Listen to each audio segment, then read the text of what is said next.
নমস্কাৰ মই ভাস্কৰ জ্যোতি বৰাই আপোনালোক সকলোকে আৰৰ কথালৈ স্বাগতম জনাইছো ৰাজ্যৰ সাম্প্ৰতিক ৰাজনীতিৰ বহুবোৰ দিশ বিশেষ গুৰুত্বপূৰ্ণ হিচাপে বিবেচিত হৈছে তাৎপৰ্যপূৰ্ণ হৈ পৰিছে বহুবোৰ বিষয় ৰাজ্যৰ ৰাজনীতিত আজিৰ পৰা এবছৰ পূৰ্বে যি বাগধাৰা আছিল সেই বাগধাৰাৰ পৰিৱৰ্তন হৈছে লোকসভা নিৰ্বাচনৰ পাছৰ পৰা কেতবোৰ নতুন দিশ ওলাই আহিছে আৰু 26ৰ বিধানসভা নিৰ্বাচনৰ পূৰ্বে কেতবোৰ নতুন দিশৰ বিষয়ে অধিক চৰ্চা হৈছে জনসাধাৰণ ৰাজনৈতিক মহলৰ মাজত আমি আজি আৰৰ কথাত ৰাজ্যৰ ৰাজনীতিত সংখ্যালঘুৰ ৰাজনীতিৰ কথা কিছু ব্যাখ্যা কৰাৰ চেষ্টা কৰিম অতি সম্প্ৰতি ৰাজ্যৰ সংখ্যালঘুৰ ৰাজনীতি কোন দিশে গৈছে সংখ্যালঘুৰ ৰাজনীতিৰ অদূৰ ভৱিষ্যতে কোন দিশে যোৱাৰ সম্ভাৱনা আছে আৰু অতি সাম্প্ৰতিক পৰিস্থিতিত সামাজিক ৰাজনৈতিক প্ৰেক্ষাপটৰ পৰিপ্ৰেক্ষিতত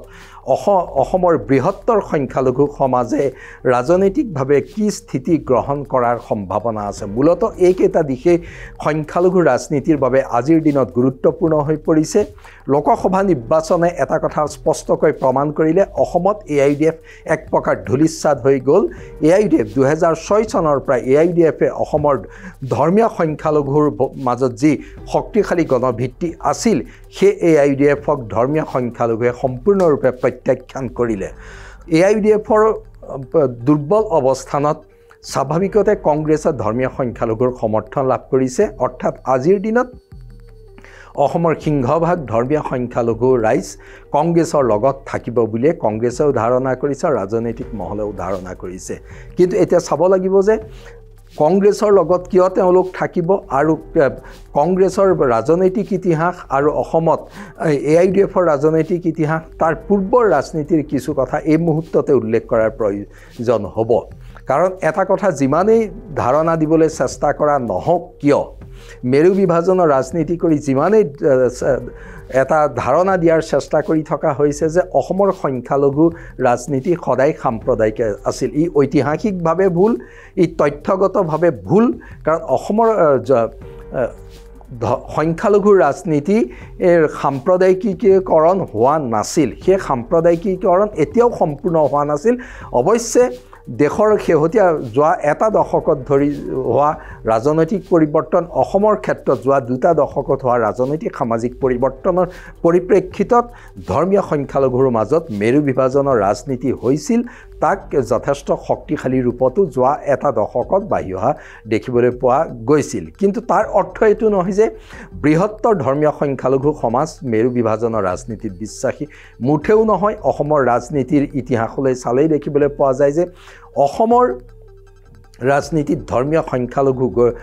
গৰিষ্ঠ সংখ্যক ভোটাৰে কিন্তু সদায় ধৰ্মনিৰপেক্ষ গণতান্ত্ৰিক শিবিৰক সমৰ্থন জনাই আহিছিল আনকি পূৰ্বতে শাসনাধিষ্ঠিত কংগ্ৰেছ নহয় জনতা পাৰ্টি প্ৰজা ছ'চিয়েলিষ্ট পাৰ্টি বাওঁপন্থী দলসমূহ সমৰ্থন জনাই আহিছিল বহুবোৰ নিৰ্বাচনত নামনি অসমৰ ধৰ্মীয় সংখ্যালঘু সমাজে তাৰ পাছত কংগ্ৰেছ যেহেতু তেওঁলোকৰ মাজত অধিক গ্ৰহণযোগ্য দল সঁচা কথা কিন্তু যি সময়ত দেশত কংগ্ৰেছৰ আধিপত্য চলিছিল তেতিয়া কিন্তু অসমৰ ধৰ্মীয় সংখ্যালঘুৱে ছ'চিয়েলিষ্ট পাৰ্টি কমিউনিষ্ট পাৰ্টি আৰু জনতা পাৰ্টিকো সমৰ্থন কৰি তেওঁলোকৰ জনপ্ৰতিনিধি নিৰ্বাচিত কৰি পঠিওৱাৰ ইতিহাস আছে আৰু অসমত ধৰ্মীয় সংখ্যালঘুক যিদৰে অসমৰ মূলসুঁতি ৰাজনীতিৰ পৰা আঁতৰত ৰাখি কথাটো বিশেষ মহলে চিন্তা কৰিব বিচাৰে সেয়া কিন্তু ঐতিহাসিকভাৱে ভুল কংগ্ৰেছ এটা ইনক্লুচিভ পাৰ্টি কংগ্ৰেছৰ লগত ধৰ্মীয় সংখ্যালঘু সমাজ আছে আৰু ভৱিষ্যতে থাকিব সেয়া এটা বেলেগ অধ্যায় কিন্তু আমি উল্লেখ কৰাৰ দৰে আগতে যোৱা শতিকাৰ 60-70 দশকত কিন্তু এই জনতা পাৰ্টি প্ৰজা ছ'চিয়েলিষ্ট পাৰ্টি কমিউনিষ্ট পাৰ্টিৰ লগত তেওঁলোক আছিলে আনহে নালাগে অসম গণ পৰিষদৰ লগত অসমৰ ধৰ্মীয় সংখ্যালঘু গৰিষ্ঠ সংখ্যক সম্পৃক্ত হৈ আছিল 1985 চন নহয় 1996 চনত যেতিয়া প্ৰফুল্ল মহন্তৰ চৰকাৰ হৈছিল সেই সময়ত ৰাজনৈতিক পট পৰিৱৰ্তনত এক অতি গুৰুত্বপূৰ্ণ ভূমিকা পালন কৰিছিল অসমৰ ধৰ্মীয় সংখ্যালঘু সমাজে অসমৰ ধৰ্মীয় সংখ্যালঘু সমাজৰ বিভিন্ন ঠাইত হিলদল ভাঙি অসম গণ পৰিষদক ভোট দিছিল আৰু অসম গণ পৰিষদৰ দৰে আঞ্চলিকতাবাদী দলগাঁও চেঙা যমুনামুখ আদি সমষ্টিত শক্তিশালী ৰূপত আবিৰ্ভাৱ ঘটিছিল তাৰ পৰা জনপ্ৰতিনিধি নিৰ্বাচিত হৈছিল সেই বিধায়ক তাৰে কেইবাজনো বিধায়কে প্ৰফুল্ল মহন্তৰ চৰকাৰত মন্ত্ৰিত্বও গ্ৰহণ কৰিছিল অৰ্থাৎ অসমৰ খিলঞ্জীয়া মুছলমানেই নহয়, অসমৰ বংগীয় মূলৰ মুছলমান অধ্যুষিত সমষ্টিসমূহতো অসম গণ পৰিষদ ইমানেই শক্তিশালী অৱস্থানত আছিলে, সি প্ৰমাণ কৰে যে বৃহত্তৰ অসমীয়া সমাজৰ অংশীদাৰ হোৱাৰ যি প্ৰক্ৰিয়া, সেই প্ৰক্ৰিয়াক সেই সময়ত অসমীয়া জাতীয়তাবাদৰ জৰিয়তে এটা ঐক্যবদ্ধ ৰূপত নিবলৈ চেষ্টা কৰা হৈছিলে। তাৰ পাছৰ পৰিস্থিতি তৰুণ গগৈৰ 15 বছৰীয়া শাসন আৰু প্ৰথমটো পৰ্যায়ত তৰুণ গগৈ প্ৰথমটো কাৰ্যকালত কিন্তু ধৰ্মীয় সংখ্যালঘু ভোটাৰ যিদৰে কংগ্ৰেছমুখী হৈছিলে, তাক কিন্তু কেৱল কংগ্ৰেছ মুছলমানৰ পচন্দৰ দল বুলি ভাবিলে ভুল কৰা হ'ব, কাৰণ সেই প্ৰৱণতা যোৰহাট, ডিব্ৰুগড়, গোলাঘাট চবতে হৈছিলে। অৰ্থাৎ প্ৰফুল্ল মহন্ত চৰকাৰৰ বিৰুদ্ধে থকা যি বৃহৎ অধিষ্ঠান বিৰোধী কাৰকসমূহ আছিলে, তাৰ প্ৰভাৱ চেঙাত যিদৰে পৰিছিলে, যোৰহাট সমষ্টিটো পৰিছিলে, সেই প্ৰভাৱ গোলাঘাট সমষ্টিটো পৰিছিলে, দলগাঁও সমষ্টিটো পৰিছিলে। অৰ্থাৎ সেই সময়ৰ ৰাজনৈতিক পৰিৱৰ্তনটো কিন্তু সাম্প্ৰদায়িক জনগোষ্ঠীগত পৰিৱৰ্তনৰ দৃষ্টিৰে চালে আটাইতকৈ ভুল কৰা হ'ব। কিন্তু তাৰ পাছৰ ৰাজনীতি AIUDFৰ উত্থান, অসমত বিজেপিৰ উত্থানৰ পৰিপ্ৰেক্ষিতত মেৰু বিভাজনৰ ৰাজনীতি এক গতি লৈছিলে, সঁচা কথা। এতিয়া হওক বৰ্তমান সময়ত, তেতিয়াহ'লে অসমৰ ধৰ্মীয় সংখ্যালঘু ৰাজনীতি কোন দিশে যাব? কংগ্ৰেছ আত্মবিশ্বাসী হৈ আছে, কংগ্ৰেছে অসমৰ বৃহত্তৰ ধৰ্মীয় সংখ্যালঘুৰ সমৰ্থন লাভ কৰিব। তেওঁলোক সম্পূৰ্ণ আত্মবিশ্বাসী, তেওঁলোকৰ ধাৰণা ধৰ্মীয় সংখ্যালঘুৰ ওচৰত বিকল্প নাই। হয়, এই মুহূৰ্তত তেওঁলোকৰ হাতত বিকল্প নাই, কাৰণ ধৰ্মীয় সংখ্যালঘুৱে ধৰ্মনিৰপেক্ষ বহুত্ববাদত বিশ্বাস কৰা ৰাজনৈতিক দলকে সমৰ্থন কৰিব। বিজেপি ইনক্লুচিভ পাৰ্টি নহয়। বিজেপি অসমৰ প্ৰেক্ষাপটত যি ৰাজনীতি কৰিছে, তাত ধৰ্মীয় সংখ্যালঘু ভোটাৰ বিজেপিৰ আকৰ্ষিত হোৱাৰ প্ৰশ্নই উঠিব নোৱাৰে। তাৰ পৰিপ্ৰেক্ষিতত কংগ্ৰেছ আত্মবিশ্বাসী হৈ আছে। কংগ্ৰেছৰ আত্মবিশ্বাসৰ অন্যতম প্ৰধান কাৰণ হ'ল AIUDFৰ দুৰ্বল অৱস্থান। AIUDF নিচিহ্নপ্ৰায় হৈ যোৱাৰ পাছত কংগ্ৰেছ নেতাসকলৰ মাজত ধাৰণা স্পষ্ট হৈছে, ধৰ্মীয় সংখ্যালঘুৱে কংগ্ৰেছক সমৰ্থন নকৰি উপায় নাই। এটা কথাৰ পৰা এই কথা সঁচা, পূৰ্বে ধৰ্মীয় সংখ্যালঘুৱে যিবোৰ দলক সমৰ্থন কৰিছিলে, বা নামনি অসমত বাওঁপন্থী দলক সমৰ্থন কৰিছিলে, এতিয়া বাওঁপন্থী দল অতি দুৰ্বল অৱস্থানত আছে। সেই একেদৰে ধৰ্মীয় সংখ্যালঘুৱে যদিও অসম জাতীয় পৰিষদ, ৰাইজৰ দল আদিক সমৰ্থন কৰে, কিন্তু বিজেপিক পৰাভূত কৰিবৰ কাৰণে তেওঁলোকে প্ৰধান বিৰোধী দল কংগ্ৰেছকে বাছনি কৰিব, সেয়া নিশ্চিতভাৱে ক'ব পৰা যায়। কিন্তু ধৰ্মীয় সংখ্যালঘুৰ এই ৰাজনৈতিক গতি প্ৰকৃতি বহুদূৰ স্পষ্ট হৈ পৰিছে। ইয়াৰ মাজত AIUDFে হেৰুৱা শক্তি পুনৰ ঘূৰাই আনিবলৈ সক্ষম হ'বনে? AIUDFক লৈ ধৰ্মীয় সংখ্যালঘুৰ মাজত মহভংগ ঘটিলে, স্বাভাৱিকতে মহভংগ ঘটিছে। যোৱা 2006 চনৰ পৰা AIUDFে যি ৰাজনীতি কৰি আহিছিলে, সেয়া AIUDFে ঘোষণা কৰা অনুসৰি তেওঁলোকে নিৰ্যাতিত নিপীড়িত জনগোষ্ঠীক প্ৰতিনিধিত্ব কৰিছে। কিন্তু নিৰ্যাতিত নিপীড়িত জনগোষ্ঠীক প্ৰতিনিধিত্ব কৰি সেই জনগোষ্ঠীৰ সবলীকৰণৰ বাবে বিৰোধী দল হ'লেও সামাজিক আৰু ৰাজনৈতিকভাৱে যি আন্দোলন গঢ়ি তুলিব লাগিছিলে, সেয়া কিন্তু গঢ়ি তোলাত ব্যৰ্থ হ'ল। আৰু সেইকাৰণেই AIUDFৰ সমৰ্থন ভেটি একেবাৰে খহি যোৱা পৰ্যায়ত গ'ল। আৰু পৰিৱৰ্তিত পৰিস্থিতিত অসমত AIUDF থকাৰ কাৰণে বিজেপি শক্তিশালী হোৱা সেই সামাজিক ৰাজনৈতিক বাস্তৱতা ধৰ্মীয় সংখ্যালঘু সমাজত মৰ্মে মৰ্মে উপলব্ধি কৰিছে। কংগ্ৰেছে তাক শক্তিশালীভাৱে উপস্থাপন কৰিছে। ভূপেন বৰাই প্ৰদেশ কংগ্ৰেছৰ সভাপতিৰ দায়িত্ব লোৱাৰ পৰা সেই অভিযান চলালে। এক প্ৰকাৰ ক'বলৈ গ'লে ভূপেন বৰাই এই ক্ষেত্ৰত যথেষ্ট সফল হ'ল। অৰ্থাৎ ধৰ্মীয় সংখ্যালঘু সমাজৰ মাজত এই ধাৰণা বৰ্তমান সময়ত দৃঢ় যে AIUDFক ভোট দি বিজেপিক সহায় কৰা হয়, কিন্তু সংখ্যালঘুৰ ভোট বিজেপিক প্ৰতিহত কৰিব পৰাকৈ শক্তিশালী বিজেপি বিৰোধী দলক দিব লাগে, যিটো অসমত কংগ্ৰেছে আছে। প্ৰশ্ন হয়, কেৱল কংগ্ৰেছমুখী হ'বনে ধৰ্মীয় সংখ্যালঘুৰ ৰাজনীতি? নহয়, ৰাজনীতি কেতিয়াও এককেন্দ্ৰিক নহয়। ধৰ্মীয় সংখ্যালঘুৰ সমৰ্থন আমি উল্লেখ কৰাৰ দৰে অসম জাতীয় পৰিষদ, ৰাইজৰ দলেও লাভ কৰিব, কাৰণ ধৰ্মীয় সংখ্যালঘুৰ মাজত নৱপ্ৰজন্মৰ মাজত অসম জাতীয় পৰিষদ, ৰাইজৰ দলৰ জনপ্ৰিয়তা কেতিয়াও নুই কৰিব পৰা নাযায়। ধৰ্মীয় সংখ্যালঘু সমাজৰ যিবোৰ পশ্চাৎপদ অঞ্চল, তাত শিক্ষাৰ প্ৰসাৰ ঘটি যি নতুন যুৱক যুৱতী ওলাই আহিছে, তেওঁলোকৰ ভূমিকা বৰ্তমান জনগোষ্ঠীটোৰ ক্ষেত্ৰত অতি গুৰুত্বপূৰ্ণ। তেওঁলোকে তেওঁলোকৰ জনগোষ্ঠীৰ স্বাভিমান, তেওঁলোকৰ জনগোষ্ঠীৰ সবলীকৰণ, অধিকাৰ সুৰক্ষা কৰাৰ বাবে ৰাজনীতিৰ বাহিৰত সাহিত্য সংস্কৃতিৰ জৰিয়তেও যি আন্দোলন গঢ়ি তুলিছে, তাৰ জৰিয়তে জৰিয়তে তেওঁলোকৰ প্ৰভাৱ সেই অঞ্চলসমূহত অতি গুৰুত্বপূৰ্ণ হিচাপে বিবেচিত হৈ আহিছে আৰু যেহেতু ৰাজনৈতিকভাৱে কংগ্ৰেছ শক্তিশালী কংগ্ৰেছত ধৰ্মীয় সংখ্যালঘু নেতা যথেষ্ট সংখ্যক আছে যুগ যুগ ধৰি ধৰ্মীয় সংখ্যালঘু নেতাই কংগ্ৰেছ গিজগিজাই আছে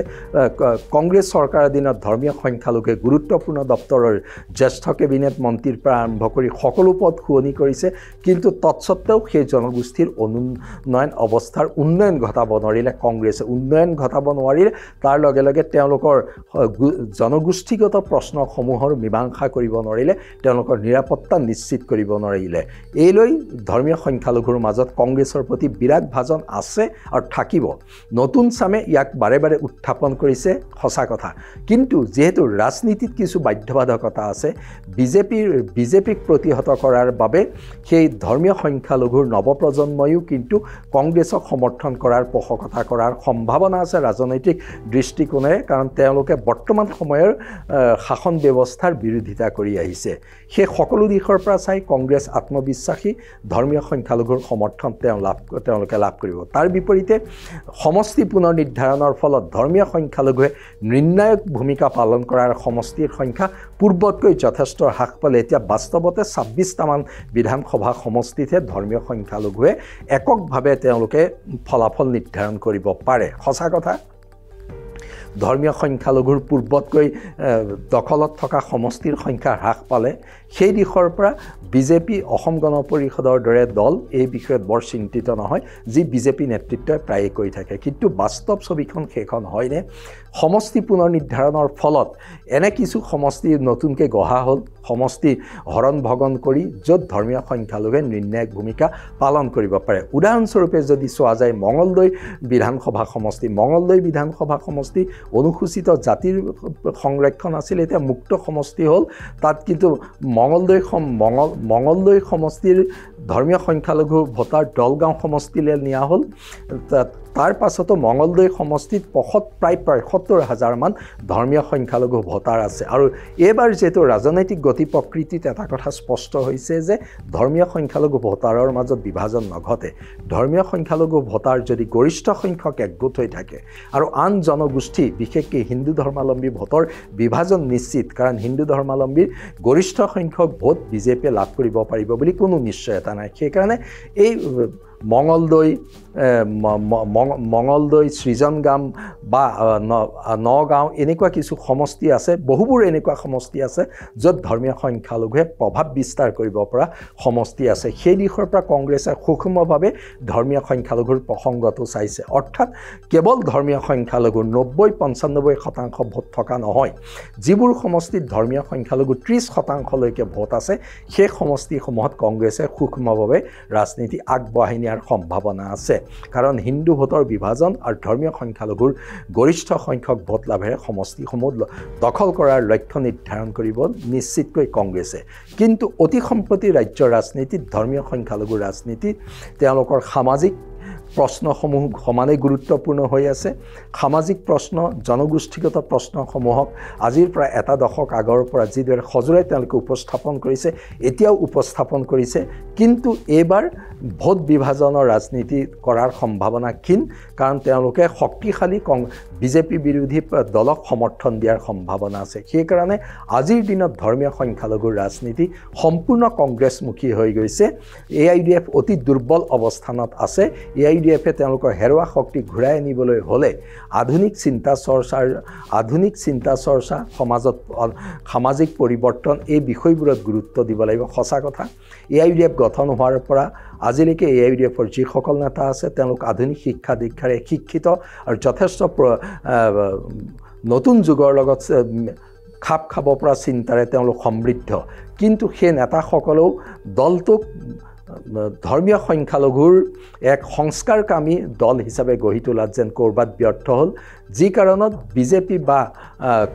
বিজেপি বা আন দলে AIDFক মুছলমানৰ দল হিচাপে প্ৰতিষ্ঠা কৰি আহিছে হয় মুছলমানৰ দল হোৱাত কোনো আপত্তি নাথাকে কিন্তু সেই দললে